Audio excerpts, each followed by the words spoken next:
Live and learn with us in season 3. We're still talking about how we live and learn, how we adapt to change, how we are curious about mentalities, how we learn languages. What is live and learn for you?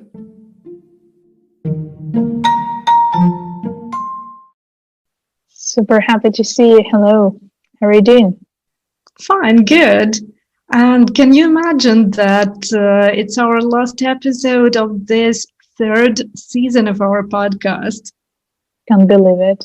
If you hadn't told me, I wouldn't even imagine that this is already the end of the third season. Can you imagine? 3 seasons already online. It's so weird to realize that it can work like that because as we were discussing how seasons can be organized, and I remember you proposed having seasons like the seasons of the year, not a season as a year season like TV producers and broadcasters do, but seasons as we live them: winter, spring, autumn, summer. So a season that, in case of our podcast, is 12 episodes long. And so now is the end of the third 12-episode season. Every week, nonstop, always discussing interesting stuff that we are never tired of discussing, of contemplating on. It's just wonderful. I'm so happy that we agreed to do this. Yeah, this is actually the dilemma of looking back, right? You can only project the ideas forward, bringing the expectations, bringing the plans, putting the milestones, the deadlines, and so on. But what actually works is the idea to make a decision to start doing something, right? To make a commitment to make something meaningful, and also the sense of ownership when we are not letting it behind. We're not saying, okay, no, maybe not today. Oh, why should we? All this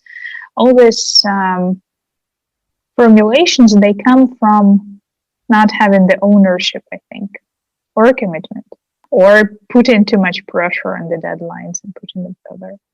Just as we said in this last episode last year, right? You remember we were talking about the resolutions for the next year and how it is much more natural to look back and see what happened and to praise and to value and to celebrate what happened, what actually brought us here, to calculate those milestones, as I said, rather than putting them as a target to achieve.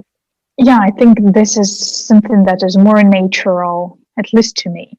How about you? Is it? I remember that when we were talking about the New Year's summary, right? The and resolution, you agreed with me. How about reaching the end of the third season?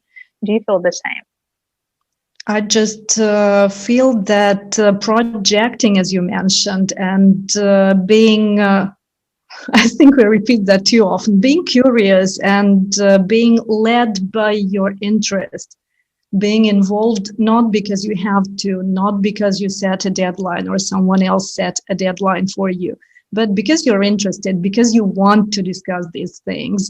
And I believe in our case, it's something that drives us. We want to discuss these points with one another. And that's what drives me as well when I think about something. And one of the first ideas that comes to my mind, oh, I want to discuss it with Julia. Let's talk about it. And it's interest.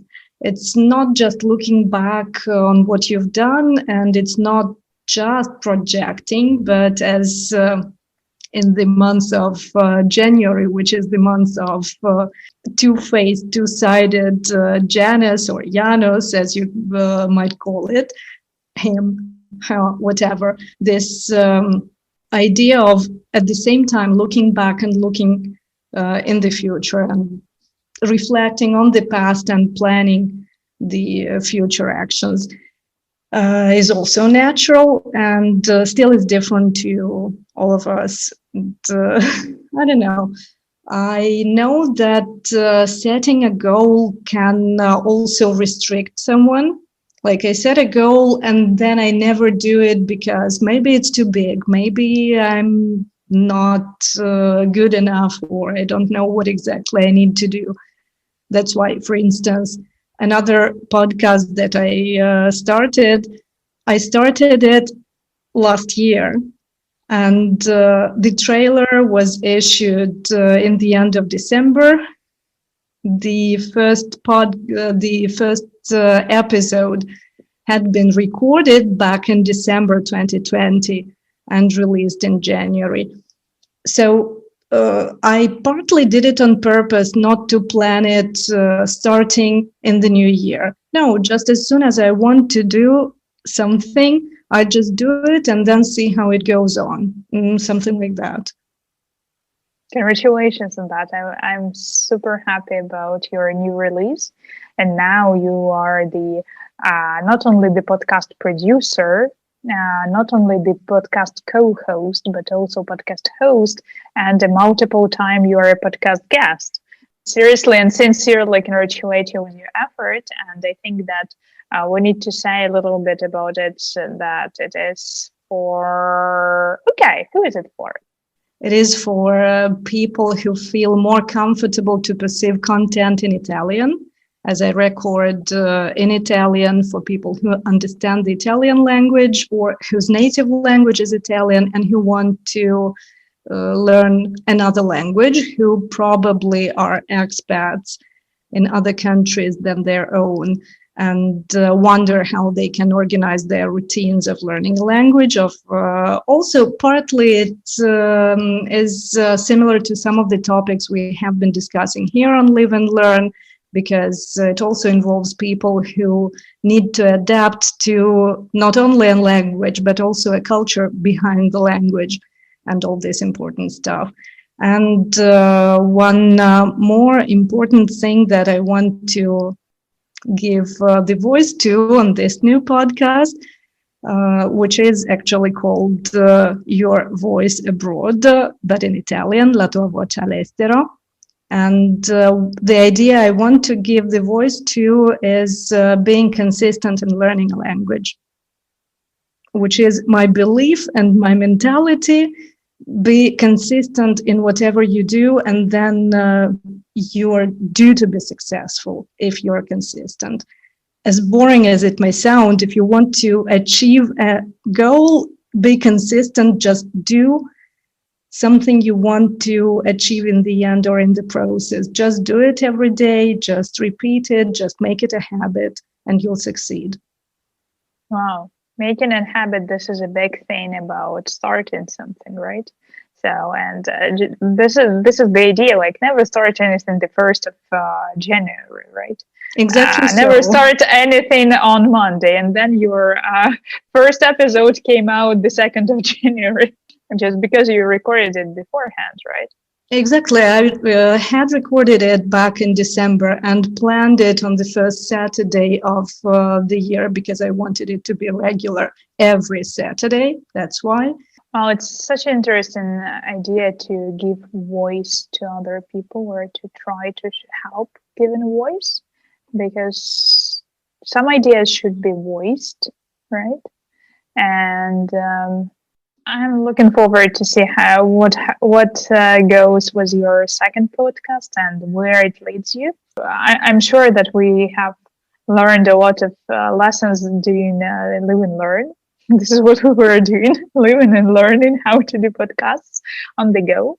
But in the end, as an indie podcast, as you said, this is the beauty of it, right? Learning while living, and living while learning.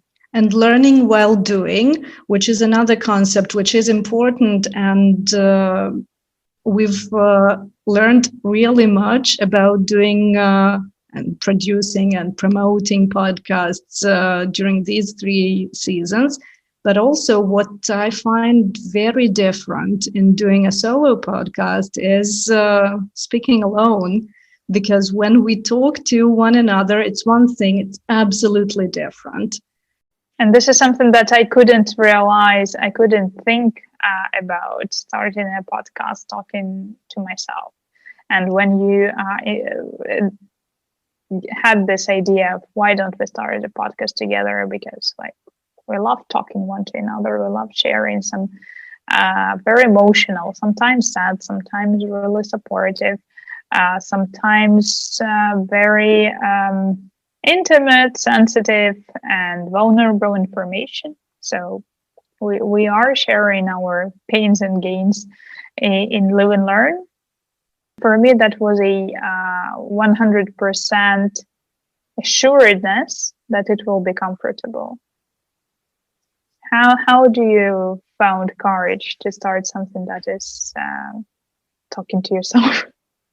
Well, it's not talking to myself. I imagine talking to people who, I guess, I have this idea, need the company while moving countries and while learning languages. As I mentioned in a trailer to this solo podcast, if I had company while learning my languages, I would have felt much more comfortable, much more supported. And so as I talk to, not to myself, but to people who I believe need this company. So having this in mind, this is the conversation or my voice that I give to fears, insecurity, will, whatever feelings there might be. I give my voice to this, hoping that this will help other people find their voice in new countries, in a new language. And as we both know how difficult it is to find our voice in another culture, in another language. And we know how hard it is and may be and will be until we have more languages installed. I feel I still need company while learning a new language. And so I know that with my experience that I have both learning and teaching languages, I probably can be this company to somebody else who's new to this. This is so beautiful. This is just like sharing your, not only your knowledge and your experience, but also sharing your time and sharing your, as you said, fears and insecurities, and how did you get through them, or how do we get through them, or how, what would make it a little bit easier. It's just like, I don't know, giving a hand. If you speak Italian and you are abroad and you're trying to learn languages, establish new habits, establish new communication circles, or to get the ideas how to get adapted better, quicker, faster, stronger. With a company. With a company, that's most probably the moment when you might find that there is a person who can take care and who can give you a hand. Be your company, yeah, be at your side while you're doing this hard work of learning a language and adapting. Beautiful, beautiful. La tua voce all'estero. Yeah, then I have also the second subtitle, I don't know, the second title or an explanation to what La tua voce all'estero is. It's la compagnia per imparare una lingua straniera, il tempo di un caffè lungo, which is interesting because il tempo di un caffè in Italian is a phrase that can mean any amount of time, but it's just the time to drink coffee, the time that we dedicate to one another, just to be together while we drink our coffee. And because it's a long trip of learning a language, then it came to me that probably it's okay. We think of it as il tempo di un caffè, un po' di tempo, il tempo di un caffè, short time for being together, keeping company, and so on. But then it came to me that it can be a long time.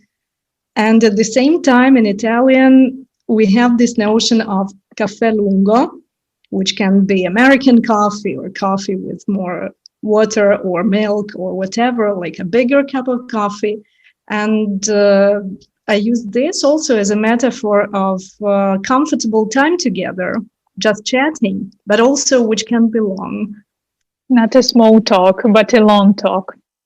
Something that can grow into a longer time together, during which you can have this support and company in learning a language. So beautiful. All the luck to you. All the luck to you. And on all the platforms, you can just simply click just below this podcast. I'm sure Ina will post all the necessary links. Would it be interesting for those who are learning Italian and live abroad? So, for example, I don't know, not necessarily coming from Italy, but those who are learning Italian, English-speaking people learning Italian, maybe.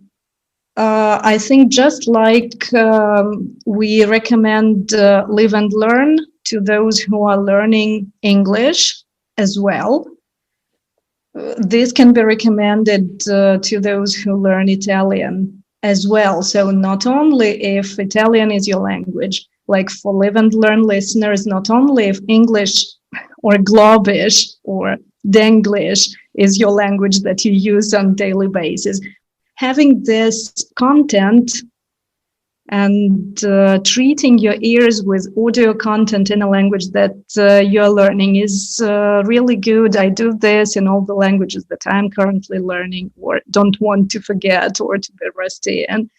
And of course, this is helpful to, well, any content you can get in the topics that you're interested in the languages that you at least get oriented in, is good content to listen to read it, and to perceive in any way. So why not? Rather, yes. You can also get to one of our early episodes in which we discussed how to learn during vacation. If you remember, we discussed what kind of content, even light content, you can choose when you're on vacation, when you don't want to take your textbook with you, but you can get a podcast, you can have a book in an easy version of the language you're learning. So it's more or less the same. You can have different aims, but there is a lot of content which, if you're interested in it, can help you learn the language and get better in it.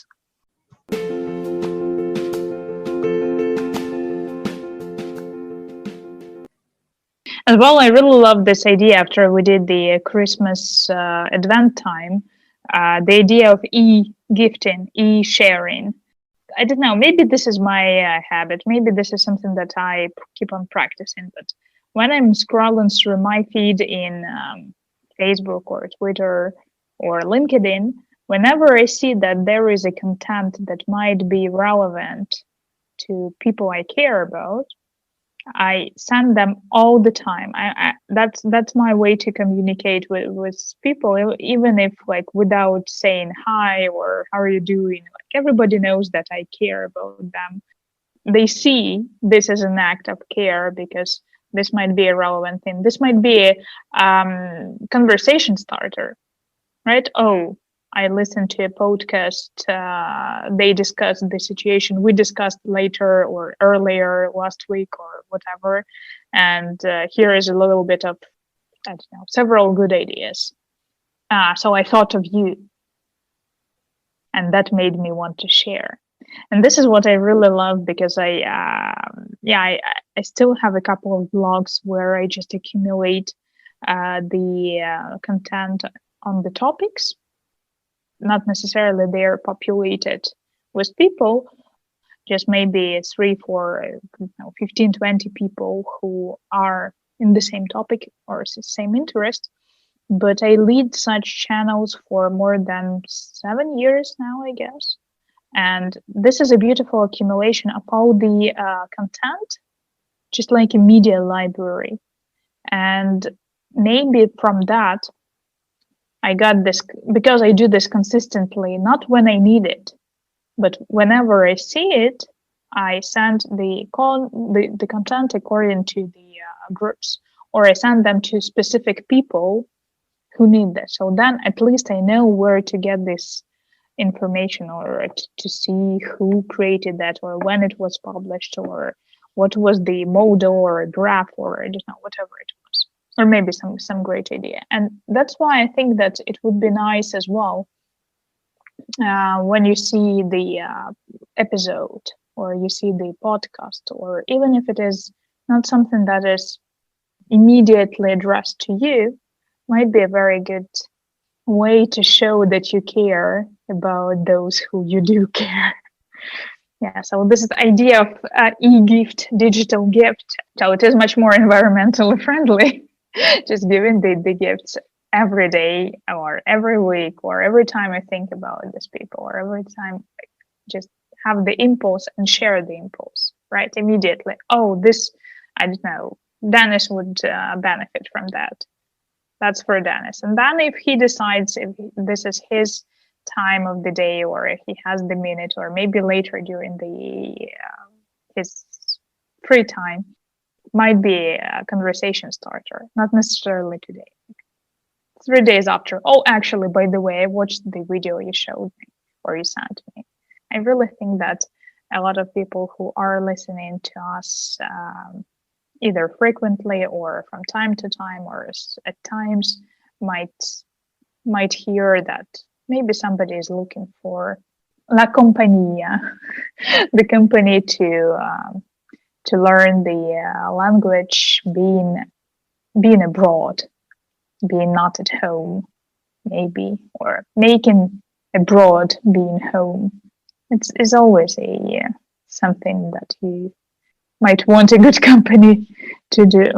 Yeah, and also being at home, it's still the need that we share when we learn a language, the need to improve, the need to become better, to understand more and more, to be able to say more and more. And, there are these at least two groups of people learning languages. Some do this because they have to, because they need to come to another country and speak the local language. And there are others who are just polyglots by nature, who are curious about languages and they never stop learning. They suddenly decide, okay, this year I will learn another language which does not belong to any of language groups that I've been learning by now. And it's just an inner impulse to learn something new, to learn a new language, for example. And these people, strangely enough, also suffer not having enough progress and being, as one might say, talented in languages, still have the same troubles, like, oh, I'm not progressing enough. Oh, I've been learning a language for so many years or weeks or months, and I still cannot have a fluent conversation with a speaker of this language. And so making these two worlds meet and making it clear that however talented or not you feel you are in language learning, you still might need a good routine to start or continue learning a language. Or you might need support or company, or you might need an example. What you're talking about has created a couple of people in my imagination who I do know and who are super into languages or into learning, and who are definitely growth mindsetters. And some of them are saying that this is what Duolingo or any type of the applications that exist help them to do, is to keep consistency. So because they have the notifications, the push notifications, gamification, and so on, so they keep the consistency. However, what my friends claim that it's not enough for them because they do not speak, do not hear, do not practice. Maybe a couple of the exercises, maybe a couple of the games, but in the end, what they love is those pages. But at the same time, they understand that how it is not enough.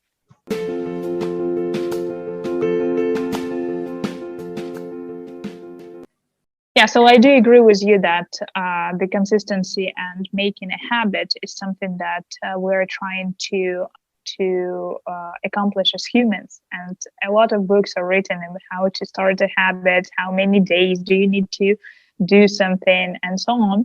But in the beginning of today's episode, we said that the commitment, consistency, and ownership may bring much more than just resolutions and something that doesn't work.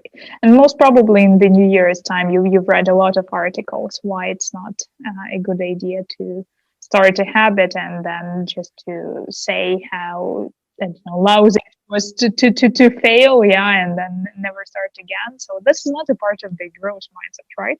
Growth mindset is actually seeing the goal, go in there and grow in meanwhile. So yeah, I think one of the words that you love the most is the consistency, and the words that I like the most is commitment. And something that I believe in, yeah, is the ownership. So this is like COC for us. If we put all of them together, then they really bring good fruit. Also, as for habits, yeah, consistency and making something a habit, if we are committed, yeah, and we say, okay, we release our podcast weekly on this day at this time, and whatever happens, we plan these episodes to be released on this day at this time. This is both commitment and consistency, which allows us. And ownership. Yeah, I rather perceive ownership here as the basic thing, yeah, that is not, to me, is not so much connected with the action, yeah, of doing something regularly. But yes, we do this regularly because there is ownership, of course. But you need to make a decision that works. And in order to make a decision, this is something that I was trying to say. Like, if you want to make a habit, if you want to start a new language, if you want to improve the second, third, 15th language, I don't know, you need, there should be not only the point why, but also the feeling, why am I doing this? Therefore, the ownership. Mm-hmm. Or therefore, interest and curiosity, which are also part of the growth mindset. And we've said that many, many times. Curiosity, the intention to do something that is of your interest. Not just, oh, I'm curious where the word oval comes from, and then never to look into the dictionary. No, if you're curious, then you look the word up in the dictionary. Action is required. Yeah, if you're just curious and do nothing, well, that might not exactly reflect your growth mindset. But if you're curious and you're led by this curiosity and you take steps to satisfy this interest of yours, then you're on the way of developing growth mindset as well. But this is a very simple actually. Nothing prevents you. In today's world, you don't even need to have an etymological dictionary at home. Everything is at reach and so simple. But if we talk about more complex actions as production and release of a podcast for 3 seasons consistently, that needs ownership, yes, curiosity and interest and will to communicate continuously, of course. Action, necessarily. Habit, putting it on your calendar when you do this. Yeah, all of these put together allow to bring product to life. One more. support. I do believe that here support is vital, and I do thank you for these 3 seasons of support, of everyday support, whether we're celebrating a very, very small but milestone, 100 people here, 1,000 people here, 115, 111. Each and every listener and each and every single listen of each and every episode means so much to us. Exactly, and to support that you give to me, and I hope that I give to you as well. Definitely is something that keeps us going and keeps us seeing this aim as reaching it. Not something that we want to reach, but something that we are reaching together.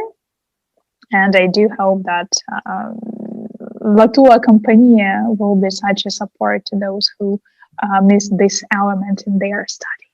Oh, thank you so much. Thank you for this support as well. And of course, mutual support is extremely important in any project. And one more idea is that most probably I miss in our podcast is that there might have been more communication with people who can share what inspired them. So if you feel that you are getting inspired or sharing some ideas or not sharing the something that we're talking about, yeah, that could be a good conversation starter. So please come to visit us on social media, leave your comments, argue with us, or share our ideas.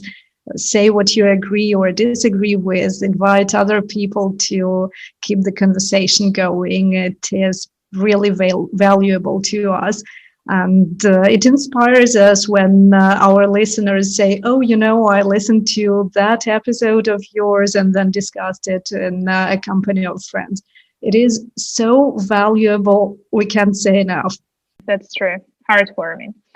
So yeah, this is how we live and learn. This is how we move countries, move cultures. We get adapted, or we are adapting, right, to the cultures, and we help each other, we support each other. That's what I value the most.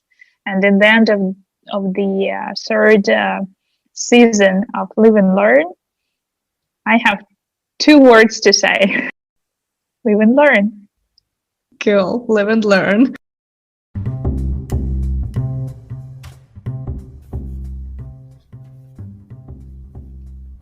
Curious about what we discuss next?